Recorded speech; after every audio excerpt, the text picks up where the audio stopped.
All right, ladies and gentlemen, welcome back. This is Godlike here with another Bass Gorillas exclusive tutorial. We have got something really fun to show you today. We have had a couple requests on how to work with Serum, more specifically how to work with drum and bass presets, and more specifically than that, how to make macros that are going to be fun and usable for drum and bass type stuff. So I am not a huge drum and bass producer myself. I've only written a couple drum and bass songs. However, analysis and general understanding is that drum and bass is going to be a lot more of the movement versus, you know, dubstep, rhythm, that kind of stuff is definitely more emphasized on the rhythm and the rhythmic cadence of the drum line, you know, really fast, arpeggios, that kind of stuff. Versus in drum and bass, I've noticed it's a lot of, you know, Nero type bass sounds where it's got a lot of movement, something where you can hold and sustain the note and be able to have it move and modulate the way that it needs to on its own. So what I'm going to show you guys is this guy right here. Yeah, so this is a preset. Sorry about that. This is a preset that was designed for a preset sample pack called The Resistance that Xfer and myself were working on for a while, which is hopefully going to be coming out soon. I know I've been saying that for a couple weeks now, probably saying it for a couple weeks longer. But this particular patch does emphasize a couple of the points that I was saying before, as far as it does have the movement, it does have all of that kind of motion in the one, like that was me just holding the note down. So I'm going to show you guys how to create that, show you guys a couple of different macros and how they're used, and in hopes of being able to show you guys the rest of the structure of the actual synth itself. Welcome back, ladies and gentlemen. I apologize about the brief delay. Yeah, commercial break. That's what we'll call it. I'll even play a little bit of music in there. Now we're back. So what I was breaking down for you guys originally was the fact that this preset does have the motion. It does have the movement. We're going to go over the macros, and I'm going to kind of show you guys roughly how this was made. And yeah, we'll go from there. So to do that, to emphasize everything that I had made, to show you everything, I'm going to turn it all off. So bypass. Oh, which by the way, I'm sure somebody out there knows this. There's got to be a way to just like Control Alt click, Command click, I don't know, where you can just click on these and bypass them all at once. I don't know. I know that's possible. I mean, Steve Duda is a freaking god in making this, so I'm sure that it's got at least some of those aspects in there. So starting from the core of this sound,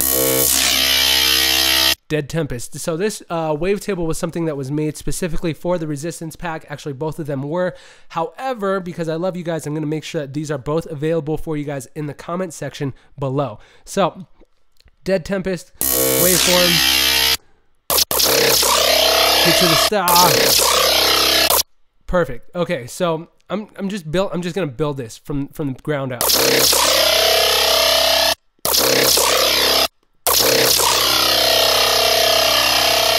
Yeah. Okay. Cool. So now that we have the core sound, I actually should have done that with the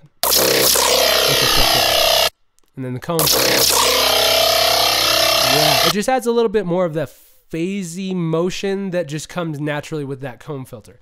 So we're going to add that, and now we're going to kind of see where this motion is coming from, because I'm sure as you guys noticed, all I did was hit a button and it already started moving. But that comes from the envelope. So envelope 1 is already set to the master volume. It is, I mean, this is as basic as you get. The sustain is cranked all the way to the front. The attack is cranked all the way to the front. The release is minimum as possible. That way it does have a little bit of a natural tail, but it cuts off that second that I let go, because we want a clean release, at least for now. That's how we're going to design it.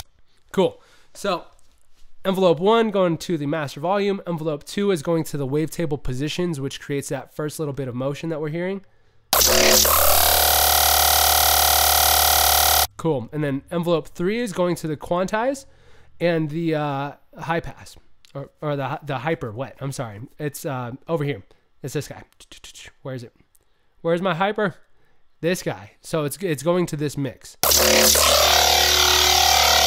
which creates that unison. Again, it's creating more of that natural movement through the phasing that we don't need to do anything. All we have to do is hold the note and it's going to move on its own. So now we've got that, let's go through and look at these LFOs, because this is where a good, literally almost all of the rest of the motion comes from this, from these three LFOs.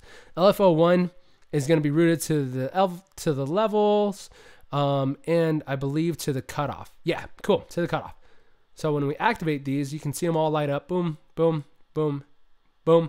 The key thing about LFO 1 that makes it unique and really makes it fun, and this is something I hope you guys utilize later, is this delay right here. So what the delay is actually going to do is it's actually going to wait and delay the start of that LFO motion, whether it be a 16th note, 30-second note. I mean, for me, I have it set to a half note. That way it gives the envelopes from 2 and 3 enough time to do the motion that they need to, and then it comes in and starts doing its job in creating the motion. So it's set to a half count delay. That way you can hear the motion from envelope 2 and 3, but then this kicks in and creates a little bit more motion after the fact. The same thing is going to happen with the LFO 2 as well, because this one has another half count delay. Again, just creating more motion. LFO 3 is the different one. This is the one that is set to be an envelope, so it's going to act like, essentially it's going to be envelope 4 for us. And the goal with that is to have another one shot, and I just wanted a little bit more motion. I just felt like I could do a little bit more. And this came from me experimenting and messing and playing with all of these different little modules that I could to see which kind of sound I liked in terms of the motion. That one is so subtle that you probably wouldn't have noticed it unless I showed you guys it in isolation. But versus just a little bit of characteristics, which at this point, again, most people aren't going to notice, but it does add to the character. It does add to the depth, and it provides it just a little bit more of a human feel, which is hard to do with Serum. So now that we've got that set up, let's go through these macros, because I know that was a big portion as to what you guys were asking about and how they get set. So for me, one of the big things that you want to keep in mind is the macro is designed to act as a catalyst for something that's already being used or being done. What I mean by that is, let's take, for example, this very first macro, this tone. This tone is being set to modulate wavetable position on oscillator A and oscillator B. And for those of you guys who are keeping up, those have already been moved by envelope 2. So I'm sure you're wondering, like, oh, well, if it's already being moved and being modulated, why are you adding something else to it? Well, that's exactly why I'm adding something else to it. I'm going to use this macro to have it move in the exact opposite direction that the original envelope was designed to have it move in. The goal with that is to create a dynamic sound between option A, which is nil at 0, and option B, which is at 128, aka 100%, so that as a designer, as somebody who is going to just open this up and start playing with it, you can have options to immediately go from 1 preset to 2, 3, 4, 5, 6, 7, 8, and then you have all these different variations in between where you can start to play and have fun and really characterize that sound to how you want it. The goal with that, again, is to create the motion counterintuitive of what it was doing before. So envelope 2 was moving these guys forward, as far as moving this one this way and moving this one this way. The tone is going to do the exact opposite. The second I enable these and activate them, they're going to move it in the opposite direction of that LFO, of where the envelope was already moving it. The goal with that is to create a dynamic sound between A, nil, and B, max. Cool. So as somebody who has tried and I'm not going to say that I haven't sold presets. I just haven't sold them through a company like company A, B, or C. I'm not going to say any names, but this is something that they look for in terms of usability, in terms of creativity, and overall coherence to other people and other genres. If it's stuck to one genre and stuck to one type of sound and you can't modulate it that much, then you're kind of isolating yourself in terms of the people who are going to enjoy it and use it and possibly like it in the future. So I know this is kind of weird. I know some of you are like, oh, I just want something that's going to sound cool. All right, well, cool. Now you know exactly what you need to do to create a little bit of motion outside of the traditional, hey, let me change this LFO from an 1/8 to a 16th or something like that. Now you've got a little bit more fun to play with. So I'm just going to turn these guys back on because everything from there is just kind of basic. You guys understand it. Verb, dry, wet. Crush, dry, wet. Phase, dry, wet. The goal with that is to create something that people see and recognize and will be able to know, like, oh, this is what it's for, but give them a little bit of twist at the end. Give them a little something that they're not expecting. And one key thing that I want to point out, that I know that I kind of said I'm just going to turn all these on and just let you guys have fun, but this guy, Crush, this one has a variable in it that a lot of people aren't taking into account when they make stuff like this, especially when they make their own sounds for their own production, and that's gain staging, gain matching, perceived volume.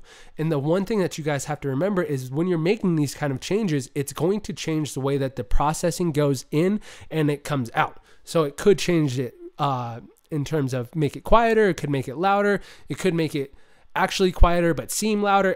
There's so many different variables, and one thing that you have to constantly remember is to A and B those scenarios and hear everything in between.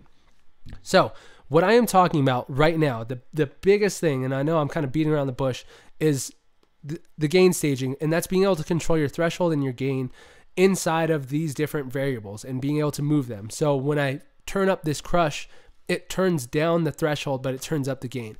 The goal with that is to make sure that the perceived volume, the perceived loudness is the same between option B and option A. Oh, you can't hear it with the phaser. Let's turn this down a little bit. She's a little too high.